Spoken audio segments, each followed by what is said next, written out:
Let's perform a Bible word study. So we'll open up our Bible and say we're reading along. We come across a word that we want to look at. Let's say this word here, unclean spirit. Well, we can hover over that word in Logos, and down at the bottom you'll notice it's the word pneuma. It's a noun, it's a dative singular, neuter, and it gives you the Strong's number 4151. It gives you the Louanita number 12.39. Now, we could right-click this word, and we could perform a Bible word study. So here's the Bible word study guide. It'll tell us what the Hebrew words and the equivalent would be. So here we've got the English word spirit. That's what we're looking at, the English word. And in Hebrew, we've got these various words that are translated as spirit. And then down here we've got these various Greek words that are translated as spirit within the English text. Another thing we can do is right-click and go to where it's right here. This would be the lemma of the word. And so pneuma, spirit. And now we can perform a Bible word study, and it'll perform it in the Greek. So here we have the word spirit or spirits. In the center here is the word pneuma. And then we have breath, wind, winds. This is how it's translated in the ESV. And so just looking at this here, we can see how does the English version, the English Standard Version translate it. And it's by breath, wind, winds, spirit or spirits. We go down and we can see what the equivalent Septuagint is and what the underlying Hebrew might be. So we've got these various ways that it's translated, or what words could be used underlying the Septuagint. Further down we got the roots. We could look at the root word. Be careful of this. There's such a thing as called a root word fallacy, thinking that the root meaning of the word is what the word means, and that's not always true. Usually that leads you in a bad direction. Here we've got the sense. So this is going to give us the sense of the word. Sometimes spirit is referring to demons or a spirit or a soul of a person, inclination, supernatural beings, those kinds of things. Further down we've got example uses. So as used as the subject, the spirit of your father, the wind, a breath, or as an object. And then further down we've got more uses, so with the preposition and whatnot. So there's a lot of things you can look at here. But let's say we want to see how how different translations translate this. Well, we can go to this settings here and we can change it to the American Standard Version. So we can see that the American Standard Version translates it a little differently. So this translation ring is discussing what's going on in the English text, whatever the English text is here. This is how the word pneuma is translated. So we can go and we can look at the Christian Standard. This is what we end up with. We look at a variety. Modern English. There you go. Or we can go back to the ESV, which is what I typically use. English Standard Version.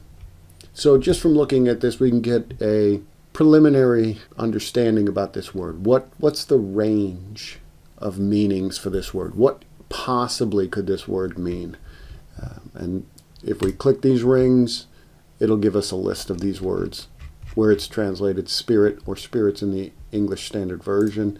If I click one of these other little rings here, or the word itself, it'll pull it out and it'll say, well, here are the times that it's translated as breath. Here's the time it's translated as wind within the English Standard Version. One thing you should note is this gloss inside here where it says spirit with a lowercase or capital S. This is not telling you what the word literally means. Some people will think this is saying what the word literally means. It's not what the word literally means. It's giving you a gloss. It's giving you a generic, general gloss is the best way. A simple, one-word, general way that this word is translated, or how you can generally think of this word. But it doesn't mean that it is the literal meaning. It is one way, a general way in which this word is translated. But we already know that it can be translated other ways. Don't get misled by thinking that what this says inside here is the quote-unquote literal meaning of the word. If we click this, it'll give us every occurrence of the word, regardless of how it's translated in the English Standard Version. Click it again, it gets rid of that. If we wanted to do a further deep dive study, well, then what we could do is we could right-click this word. We could make sure that pneuma is selected, the Greek word there, and then we could look it up in one of our lexicons. So we'll look it up in BDAG. And here it'll give us the information, right? Pneuma, pneumatos, ta. It's a neuter word, and it'll give us the first major definition is air moving, blowing, or breathing. Notice that the word pneuma, the first entry in BDAG, is not spirit. Remember this here? This is just giving you the general gist of the word, spirit, but BDAG does not give you spirit as the primary meaning, the first primary meaning. It gives you air in movement, blowing, breath. Then it gives you subdivisions here, wind, the breathing out, blowing, breath. And then two, a second major definition would be that which animates or gives life to the body. It could be breath or it could be spirit, life, spirit, something like that. So, and then of course we have the third, it's part of human personality, is spirit. When used with sarx, the flesh, it denotes the immaterial part, and get some references there. So this is how we would do a deeper dive as we're looking at the word pneuma. It has a range of meanings, and really we saw that when we looked at the translation ring. It's got a range of meanings. Now it may very well be that the primary way it's translated in the English text of the New Testament is spirit. But again, that does not mean that that is the quote-unquote literal meaning of the word. It is one meaning, and it might even be a primary meaning, but you have to look at the context. So here we've got an unclean spirit. Remember when we looked down here and we saw the sense lexicon, supernatural being, demon? This is probably going to be one of those occurrences where this would be something like a demon we would put in here, supernatural being or demon. Mark 5:2, let's see if Mark 5:2, yeah, interesting here, Mark 5:2 is denoted as being a demon, or what would be equivalent to, or what would be the sense of the meaning here. So this can be helpful as well, this sense meaning, to help you dig a little deeper into your word studies. Another thing that we could do is continue looking at various lexicons. How do the various lexicons translate this? And we could look at those lexicons that are New Testament lexicons. So here we see pneumatos as well, of a mouth or nostrils, breathing, blast, those kinds of things, spirit, vital spirit, life, soul, those kinds of things. So we could survey a variety of lexicons. So that's also possible. We could look at a variety of lexicons, but you need to understand what time period they're looking at. You can look at some of these theological dictionaries, and they're going to give you a lot more information. They're going to give you a lot more detail.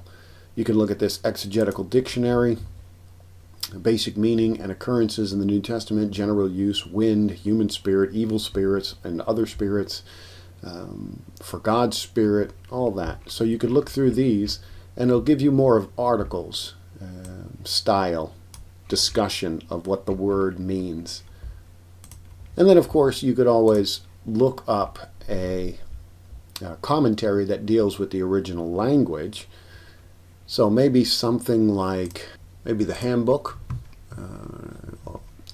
the UBS handbook, the Gospel of Mark. It'll describe how the translation of these words, and it may or may not discuss your particular word. You could look at the exegetical guide to the Greek New Testament. This is very handy, very helpful. This could give you a lot of information. Of course, this says, what are we at? Mark 5. Mark 5:2. Just kind of taking a quick look, see if it has anything to say. It may not have anything to say about the word pneuma. But you could survey these kind of commentaries here to see if they have anything. Exegetical summary. I really like this. This is helpful as well. I don't see anything on pneuma, but you could look at your variety of commentaries and word study resources to see if they actually have anything on your particular word. Now, once you've done all the research and you've collected your data, you need to look at it in light of the context. So you look at your dictionaries and your lexicons, you look at your commentaries, you look at all these different resources. You look at the range of meanings, how is that English word translated depending on the context. And you want to put it all together, and then what you want to do is you want to examine it in light of your context. You want to go back, you want to reread your context.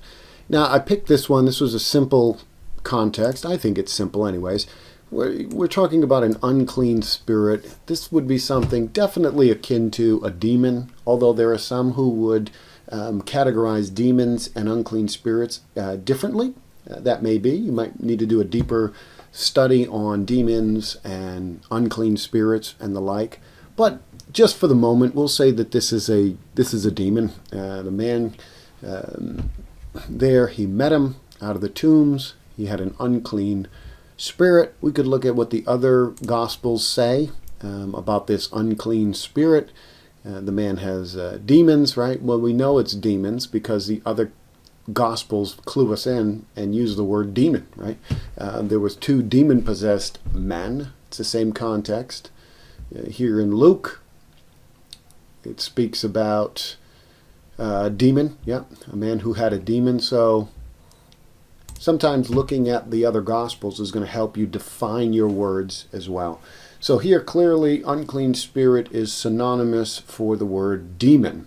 And so we've understood what this word means in this context a little better. And again, this was a simple example, not too controversial, I don't think, but it gives you, hopefully, it helps you understand how to better do a word study. We're not just simply looking at words in lexicons and picking whatever we like the most. We're trying to pick what the meaning is based on the context, but we first need to get a range of meanings. How is this word translated? And again, with Logos, we can just simply look at how it's translated in a multitude of translations here. We could also do a text comparison, right? So we could open up the text comparison tool, and we could see how Mark chapter 2 is translated in the various English versions. We could set up our translation here, and we could see. So maybe we do something like this. Chapter 5, verse 2, unclean spirit, unclean spirit. This one says evil spirit, and unclean spirit. So there's a interesting, a little different. So the NIV and the NLT both say evil spirit. So it's translated slightly different. Again, in context, we're probably looking at a demon. But that's one of the ways, probably one of the better ways to do a word study, is to pick your word, look at it, see how it's translated in your version elsewhere. That's what this translation ring would be all about. And you could even examine those particular verses.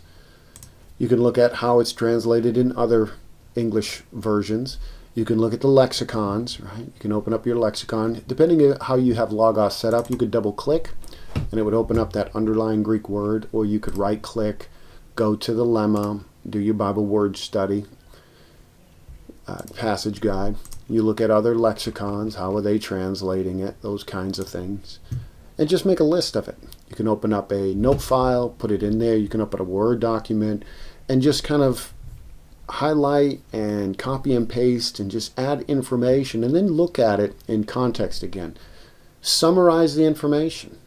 You know, what did you find? I found that the word means breath. It means a human spirit, that part of the person that goes on after death. It can be used of demons. It can be used of maybe angelic beings, good spirits, something like that. And then you formulate, or that is, summarize it all, and then you go back to your context, read your context, and see what is the best way to understand that word in your context. Not what word you like the best, what word fits depending on the context, right? All right. Hopefully that's been helpful.